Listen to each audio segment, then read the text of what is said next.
Welcome to Life Words Day by Day. We're walking through 2 Samuel and we find ourselves in chapters 15 and 16. And over the next few chapters, we will read of David's encounters with individuals as he is fleeing away from Jerusalem and his own son Absalom is trying to conquer him. And then as David returns to Jerusalem, we'll see some encounters with individuals. And it seems that the author is highlighting the faith of David through these encounters with these people. The first encounter involves this man named Ittai, who was not a Jew, but rather from Gath. He was a Philistine. He was in that company of men who had seen the bravery, the boldness, the wisdom of David that we read about towards the end of 1 Samuel. And Ittai decides to join David's forces because he believes in David.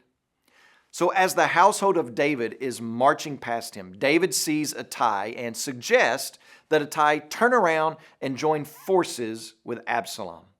It may be that David questions the loyalty of Ittai, a Philistine, or it may be that David is testing the loyalty of Ittai. Or even it may be that David is being gracious to him, telling him that he doesn't need to get mixed up in David's affairs right now. And in response, we hear this Ruth-like answer from Ittai. And he says, "As the Lord lives, and as my Lord the King lives, where my Lord the King shall be, whether for death or for life, there also will your servant be."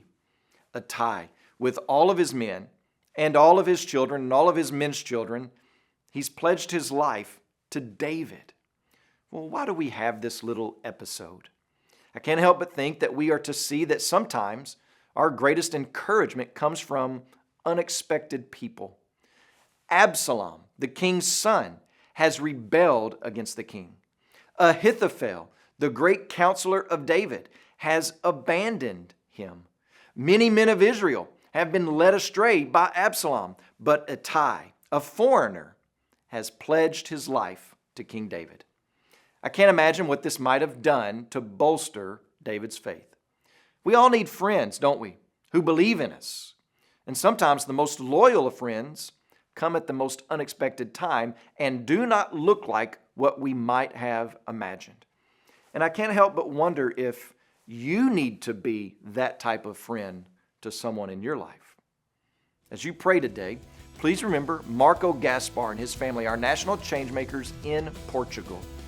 And also remember the Ngoremi Life Word broadcast that's heard throughout Tanzania.